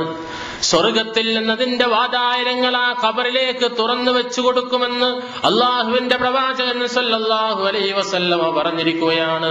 അഫ്രിഷൂ, അവന് വേണ്ടി നിങ്ങൾ നല്ല സുഗന്ധമുള്ള നല്ല സുന്ദരമായ സ്വർഗത്തിലെ വിരിപ്പുകൾ അവന് വേണ്ടി ഖബറിൽ വിരിക്കുക. നവ്വിർ ഖബറഹു, അള്ളാഹുവിന്റെ മലക്കുകൾ അള്ളാഹുവിനോട് പ്രാർത്ഥിക്കുന്നതാണ് ആ ഖബറിനെ വിശാലമാക്കാൻ, അതിനെ പ്രകാശപൂരിതമാക്കാൻ. അതാ പ്രകാശപൂരിതമായ വിശാലമായി പോയി. സത്യവിശ്വാസിയുടെ കബറിടം അത് എത്രയോ വിശാലത ഉള്ളതായി അവന് തോന്നുകയാണ്. സ്വർഗത്തോപ്പുകളിൽ നിന്നുള്ള ഒരു തോപ്പായി ആ കബറിടം, ആ മണ്ണറ മണിയറയായി അവനെ അനുഭവിക്കുന്നതാണ്, അനുഭവപ്പെടുന്നതാണ് എന്ന് റസൂലുള്ളാഹി സ്വല്ലല്ലാഹു അലൈഹി വസല്ലമ. ഇനി തിന്മ ചെയ്ത മനുഷ്യന്റെ അവസ്ഥയോ? ഇതെല്ലാം അള്ളാഹുവിന്റെ പ്രവാചകന്റെ വാക്കുകളാണ്. നമ്മൾ ആത്മാർത്ഥമായും കേൾക്കുകയും വിശ്വസിക്കുകയും ചെയ്യേണ്ടതാണ്. നമ്മുടെ ഈമാനിൽപ്പെട്ട കാര്യങ്ങളാണ് ഇതെല്ലാം. നിഷേധിക്കല്ലേ ചെറുപ്പക്കാരെ. ഈ അഭ്രപാളികളിൽ മിന്നിമറിയുന്ന നടന്മാരുടെ പിന്നാലെ പായുന്ന ഈ ഭൗതിക ലോകത്തിന്റെ പുറംപൂച്ചിൽ ലയിച്ചു പോയ നമ്മൾക്ക് ഇതൊക്കെ കേൾക്കുമ്പോ പഴഞ്ചനായി തോന്നിയേക്കാം. ഞാൻ പറയുന്നു, ഇന്നല്ലെങ്കിൽ നാളെ, ഏതെങ്കിലും അടുത്തൊരു നിമിഷത്തിൽ നമ്മൾ ഇതിനൊക്കെ സാക്ഷ്യം വഹിക്കേണ്ടവരാണ്. ഒന്നുകൂടി ഞാൻ ഓർമ്മപ്പെടുത്തുന്നു, ഏതു ചെറുപ്പക്കാരും നടുറോട്ടിൽ പൊലിഞ്ഞു പോകുന്നത് നിരന്തരം കാണുകയാണ്, പൊട്ടിത്തെറിച്ച് പോവുകയാണ്. അതുകൊണ്ട് അങ്ങനെ പൊട്ടിത്തെറിച്ച് പോവാനുള്ള നമ്മൾക്ക് നമ്മുടെ അനുഭവം ഒന്നുകിൽ നേരത്തെ കേട്ടതായിരിക്കാം. അങ്ങനെയാണെങ്കിൽ അൽഹംദുലില്ലാഹ്. അല്ല, ഇനി ഈ പറയുന്ന രൂപത്തിലാണെങ്കിലോ, ഖബറിലെ മനുഷ്യൻ തോന്നിവാസിയാണെങ്കിൽ, തമ്മാടിയായിരുന്നെങ്കിൽ, വ്യഭിചാരിയായിരുന്നെങ്കിൽ, കള്ളുകുടിയനായിരുന്നെങ്കിൽ, തൗബയില്ലാതെ ഈമാനില്ലാതെ മരിച്ചു പോയവനാണെങ്കിൽ, അതാ അവനോട് അള്ളാഹുവിന്റെ അംദ് പോലീസ്, പടച്ചതമ്പുരാന്റെ പട്ടാളക്കാർ, അള്ളാഹുവിന്റെ മലക്കുകൾ അവനോട് ചോദ്യം ചോദിക്കുമ്പോ ഒന്നും അവന് മറുപടി പറയാൻ സാധ്യമല്ല. അതാ അതോടുകൂടി പിന്നെ ശിക്ഷ തുടരുകയാണ്. അള്ളാഹുവിന്റെ പ്രവാചകൻ എത്രയോ പറഞ്ഞു പോയി, ഞാൻ വിശദീകരിക്കുന്നില്ല. റസൂലുള്ളാഹി പറഞ്ഞു, അതാ പിന്നെ അവന്റെ ഖബർ എടുക്കുകയാണ്. ഏത് രൂപത്തിലാണ് അവന്റെ ഖബർ അവൻ എടുക്കുന്നത്? അവനെ ഖബർ എടുക്കുമ്പോ രണ്ട് ഭാഗത്തു നിന്നും ആ മണ്ണറ അവനെ എടുക്കുമ്പോൾ അവന്റെ വാരിയെല്ലുകൾ പരസ്പരം കോർത്തു പോകുന്നതാണ് എന്ന് റസൂലുള്ളാഹി സ്വല്ലല്ലാഹു അലൈഹി വസല്ലമ. അവന്റെ വാരിയെല്ലുകൾ പരസ്പരം കോർത്തു പോകുന്നതാണ്. നേരത്തെ പറഞ്ഞതുപോലെ അവന്റെ എല്ലാ തിന്മകളും അതാ ഒരു ഭീകര രൂപമായി, ജീവിതത്തിൽ ഇതുവരെ കണ്ടിട്ടില്ലാത്ത ഒരു രൂപമായി മാറിയിട്ട് അവന്റെ